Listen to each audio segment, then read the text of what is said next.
Sounds good. Okay. Hello all, welcome to another special session of our hackathon. Before going further into the session, let me give a quick intro about Ayush. Ayush was the co-founder and CEO of Hudloan, a decentralized streaming platform like Zoom. Let's hear more from Ayush himself. Hey Ayush, welcome to our special session. How are you doing? Hey Shiva, thanks for having me here. I'm doing well, and hello to everyone who's seeing and who's watching the session itself. I'm one of the co-founder and CEO of Huddle Zero One. So at Huddle Zero One, we are building a decentralized real-time communication platform. So we have a three-pronged approach. The first is an app, the second is an SDK, the third is the protocol itself. We've been building for the last 2.5 years now. We're a team of 25 people building strong, and our app is live, which has been live for the last 6 to 7 months. We have done more than 25,000 meetings on the platform itself, and Mesari is one of our biggest users who uses us for all their live streamings, which they do onto YouTube itself, and then a couple of NFT based communities, couple of DAOs, a lot of personal users who love pseudonymity a lot. User platform. You can do a lot of things like using your NFT as your avatars, connecting your wallets. You don't need to authenticate via Google itself. You can record those calls over IPFS and Filecoin and do much more things which you couldn't fathom doing on any of the other Web2 centric video calling platforms. So the philosophy behind the platform was very simple, that people believe a lot in pseudonymity. And that means people now are trying to segregate their digital life from their actual life, and that's where being pseudonymous becomes very important. So that's where Huddle Zero One comes in. No tracking of your where you're coming from, what's your authentication, what's your email address and stuff like that. You just come via your MetaMask address, your Solana address, so your Polygon, or even your without any without any wallets, just your normal name, and you can join the call, and then you can use your NFTs to, if you don't want to switch on your video, you can completely undox yourself in that format. And yeah, you can do a token gated meetings at the end of the day. That means only board apes can join the call. So for example, if I and Siva are doing a call, we have an NFT itself, we both can join a call, and nobody else who doesn't have that NFT can come inside the meeting and do a call itself. So these are a couple of things on the platform. SDKs is something which developers can use and build their own platform like Huddle Zero One. So you can build any kind of your own clubhouse, your own Discord, your own video calling platform, and much more things. And even like metaverse based spaces like Gather.town, you can do these things. And the third is the end game of Huddle Zero One, like the end game of Avengers.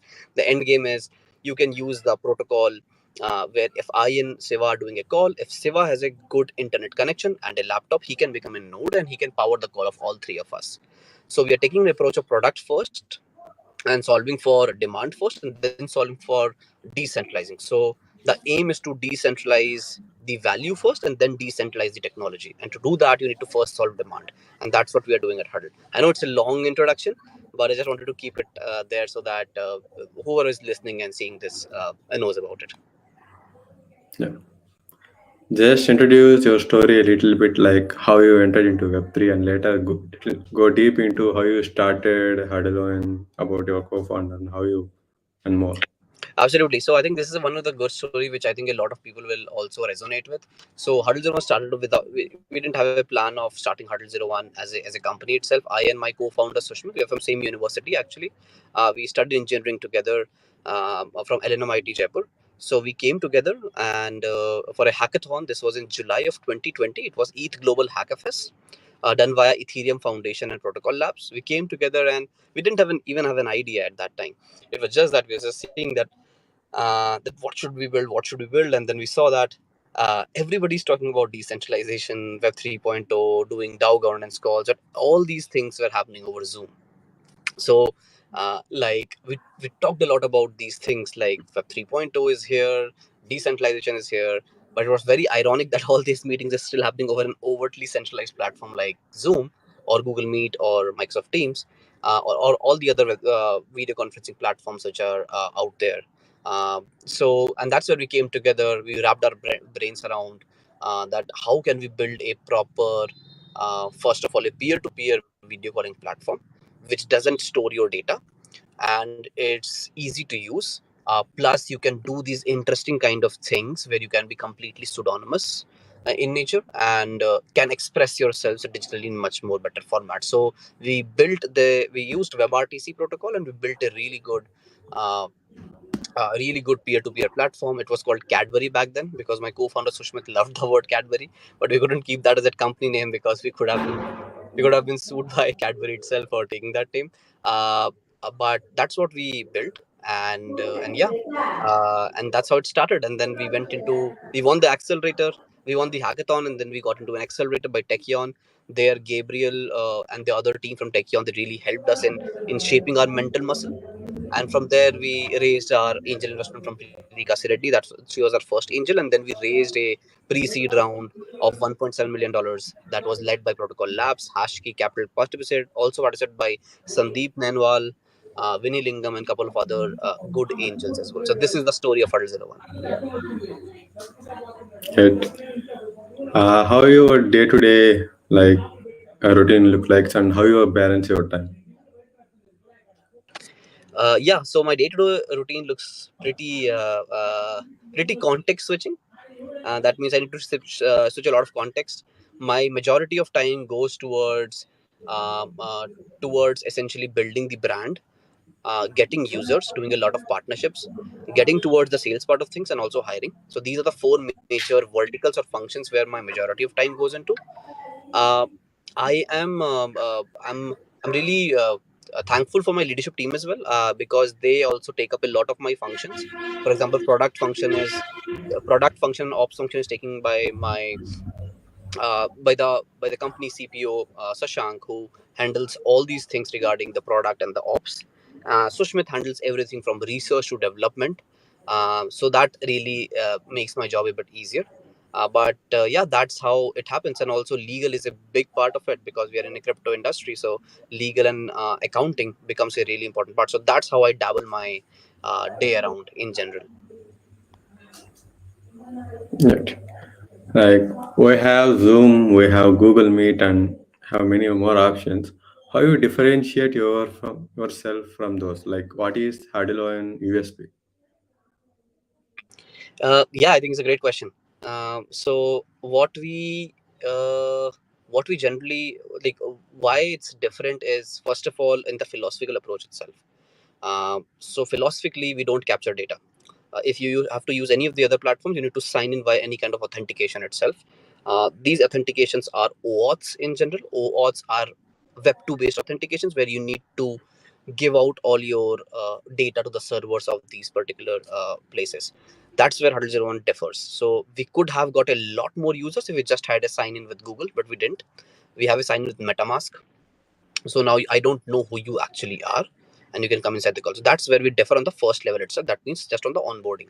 The second difference is that now on Huddle Zero One, you can do a couple of interesting things which you couldn't do on any of the platforms. The first is that you can just live stream these calls onto three places at once. Right now, we are doing a live streaming onto YouTube, but you can live stream onto YouTube, onto Twitch, onto your own Periscope in one click. You couldn't do on any of the platforms itself. So that means the life of using an OBS becomes easy now. You don't need to use an OBS now. That's first. The second, that's second actually. The third is that you can use these NFT as primitives for your AR and VR filters as well. That means in future, your face will get swapped by your NFT itself. That's, and you can move the way it is moving. And the fourth is that you can actually, when you're doing a screen share, the quality of screen share is 1080p. The in other platforms it's just 360p or 480p at maximum. So yeah, can you hear me? Yeah. Yeah, so you get a much more better kind of an experience in terms of even the screen share quality if you use Huddle Zero One itself. So these are a couple of things which you get on the platform, a couple of interesting features because of the Web3 native primitives, and couple of more powerful options like three multi live streaming, followed by these things. That's followed by a proper 100 quality live stream itself. So and then the emerging features are that you don't need to fear that your data is getting tracked. You don't need to fear about all these other things. Plus you can use these new primitives to play around a bit more. So these are a couple of things which makes us very different than other platforms, and this is not where we stop. all these things which are you seeing in the platform, you also get these things composed into and wrapped into an SDK as well. That means now even people can build these kind of things themselves.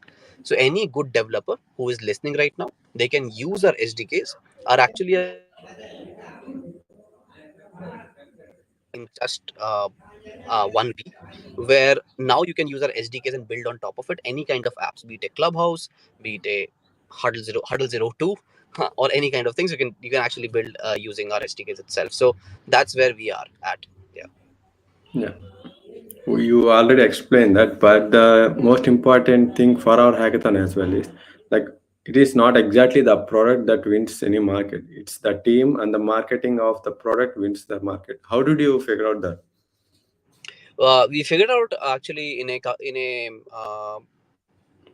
a format where we are actually I come from a background of doing a lot of user centric things, where basically I come from a B2C background. That means business to consumers. So I always understood that for users what is very important. So a couple of metrics which are very important for users, which we know as daily active users. You need to first define what a user actually means. Is user someone who is coming to your platform and doing these steps, or a user is just a person who's come once on your platform? And that's why daily active user base is something which increases a lot, but if you see the monthly active user base, that decreases. That means your actual metric to look at is monthly active user base plus your retention and stuff like that. So we understood that from day one itself, and that's the reason why though we are building a protocol, if you see about it, we are actually a communication protocol itself, a real-time communication protocol, but we don't call ourselves that, because there's no point calling yourselves a protocol which no one uses, right? Build a product first, build it in a web 2.5 kind of format, make people love it, make people come back for it, solve for retention. Once people are sticky enough with the product, then launch your infrastructure, your SDKs, and then you launch your protocol itself, saying that hey, our protocol is launched. Even the node providers will love it, because now the node providers know that hey, if I run their nodes, I'll earn money because they already have users. So that's how we got to know about it. There was a lot of history behind it, and same goes for my leadership team as well. They also come from a B2C background, so they understand how much is the importance of users. Yeah, exactly. Like most like people or the students think like if you build a extraordinary product in a hackathon, they think they can get the funding and they can be a big like tomorrow future Yes, Google and future Facebook. But the main point they are missing is the marketing is one of the very important. Like they want to know 100%. exactly who the customers are and how to retain them back. Since we're That's on this very topic of customers as well, Siva, one thing which I understood over time, which I think people will also like, is uh, in order to get your customers, you need to understand a couple of things. It might be a jargon term, but really helped me as well. It's called initial customer persona. That means you should know who your actual customer is. The reason why we also just became pinpointed on Web3 native customers was because we know that they are the ones who will appreciate our feature parity the most. So you need to know who your actual customers are. You need to know that should you go top down or bottom up in terms of reaching out to people who want to become who can become your customers. And you should also have a very good understanding of sales functions in your organization. That means how do you sell your product.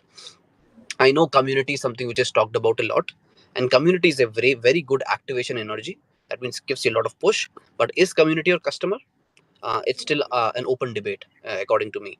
Community is someone who will thwart your product or will accelerate your product a lot, but will they pay money for? Will they pay you a good amount of annual recurring revenue? I doubt.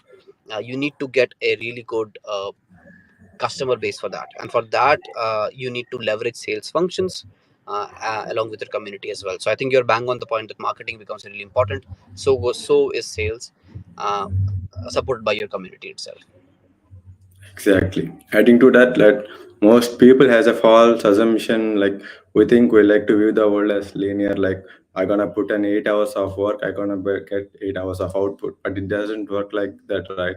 A guy running a corner grocery store is working as hard as you and more than harder than you and me. But how much output is he getting? Like what did you do? Who did you do it? And the way you are approaching that is more important than the how hard you work. Exactly. Do I think you? yeah, I Yeah, think please add. Elon there's a meme of this. I think what Elon had a very good meme regarding this, that what did you get done this week, which he mentioned to Parag, the ex CEO for Twitter. I think that's something which hit me as well. That when you ask me that hey, what did you get done this week, I'll think, and that's what you want. You want to think about that, and that what kind of objectives you actually solved in those 7 days. If not, then you're not doing a great job. If yes, then kudos. The yes won't ever be a yes. It will be always be, hey, I could have pushed more. But yeah, I think what did you get done this week is a good mantra you should keep in your mind always. That keeps you humble. That keeps you on your toes and makes you as sharp as Virat Kohli in the field. What are the future plans of Hurdle One? So the future plans of Hurdle 01 is now to completely make the features of Hurdle 01 much more sophisticated, make it really scalable. That means 1,000 people webinar calls, 500 people calls on the platform itself. Apart from that, the plan is to launch a lot of SDKs, uh, give out to people so that people can build on top of us, and launch of our protocol. So that's also something which is happening soon, and you will see some really big news on that soon. Yeah. Great. What is your biggest failure and what did you learn from that? Uh, so I think the my definition of failure is that I tried something out. It's not related to Huddle. It's related to the things which I did in past in terms of experiments. So my failure is that I experimented a lot before I started Huddle 01. It didn't pay off, so it was a kind of failure, but it was also a kind of blessing in disguise because I understood that I didn't want to do that thing. So I also always very curious about a lot of subjects in general, and one of the subjects which I really loved was behavioral economics. Behavioral economics is a study of psychology plus economics. One of my favorite authors is Cass Sunstein, Richard Thaler, as well as Thinking Fast and Slow's author as well, Daniel Kahneman. So I ventured into it for 1.5 years, did a lot of work, but the wheels seem to have stuck at some place where I was not able to decide that where is this actual journey of behavioral economics going. So, which got me to a learning that it's good to follow your passion, but if you know that it's not working out, and market will tell you, trust me, you should take a pause, reflect back, and then over time you can connect your dots looking backward. Yeah. So yeah. What books are you reading right now? The books which I'm reading right now, very good question. I think the couple of books I'm reading. Moss. There's a book. It's a pretty good graphic novel. That's one which I'm reading. It's one of the best graphic novel by. It's won a Pulitzer Prize as well. That's first. The second is that I'm reading Thinking Fast and Slow again by Daniel Kahneman. The third book which I'm reading a couple of books in parallel. The third book which I'm reading is Thinking in Bets. That's by Annie Duke. She's a very good poker player. That tells you that how can you think in bets. That means so small places in small sizes, and so that you can win. And yeah, I think there are a couple of more, but these are the mains. And then I'm like listening to a lot of podcasts. Lex Friedman's Elon Musk podcast is something which I like a lot, especially the shorts. One thing which I like about that the most is how does Elon Musk think. So the first principle, thinking and thinking in limits, is the new things which I learned recently. How can you think in limits? That means what's your upper bound, what's your lower bound, uh, and yeah, I think that's about it. What advice would you give to someone trying to pursue a career similar to yours? The advice which I'd want to give to people would be that I think iterate and tinker a lot. Keep tinkering. By tinkering, I mean this: just how you have a fridge and you can just open up your just you can open up your own. Similar to that, you can tinker with doing a lot of hackathons, like doing a lot of hackathons. Keep on doing those hackathons, and that will really help you in terms of that will really help you in terms of understanding things in a much more deeper fashion. So advice is to keep tinkering, keep having that child's curiosity. Don't follow the herd. I know it's difficult to say that, but there are a lot of people now who are doing a lot of fantastic things in the world. So if you have any kind of non-financial dependent, that means you can take some risk. Please take risk, because there are a lot of people in the world or even in India who don't have a great financial situation, and they cannot take the amount of risk which you can. So you should think about it in that amount, that you are lucky that you're able to take a risk because your family is doing well. So you should take double the risk even for that person who was not able to take risk because he didn't have that kind of opportunity, he or she. So that's what I'll recommend for any of us. And for in general, keep reading a lot. Books humble you a lot, and the best way to learn is first from people and the second from books itself. So make them your best friends. Yeah. Yeah. Give us three book recommendations with no particular genre. Okay. So the first I'll recommend is Thinking Fast and Slow. That really helped me in thinking about how the brain works. The second book which I'll mention, which I really am loving it right now, it's very different, is Moss. I'm reading it again. And the third book which I'll recommend is either Thinking in Systems or Thinking in Bets. Thinking in Bets is also something which is very good if you learn about it. So these are the three things which I will recommend to people. Yeah. What is one thing you wish you would known before you began your professional journey? Negotiations. I learned that I should have been a good negotiator, a better negotiator. Uh, I should have known the concepts of foot in the door and face in the door. That means, what does foot in the door mean? What does face in the door mean? Uh, Nobody will give you the value which you deserve in the market. You need to fight for that value in the market. To fight for that value, you need to understand these nuances really well of things. You should know about how much market values you. So this is one thing I learned. I'm still learning. That's first. The second is storytelling. That how can you storytelling is one of the most powerful things which I believe. And the second powerful thing is negotiations. So if I would have known this thing before my professional journey, I think Hud would have started 3 years back. Present, there is a huge euphoria around Web3. What are your views on that? um, in Web3, I think there are a lot of things which now in the bear market we are seeing will be fantastic. These Web3 social graphs, these Web3 social apps, these infrastructures which have been building for the last from 2017 itself, these are going to be the next big thing. So I'm really excited about it. Yeah. What is one myth about Web3 that you want to debunk? That Web3 uh, is not just a MetaMask sign in. Web3 is a culmination of various subjects like economics, mathematics, cryptography.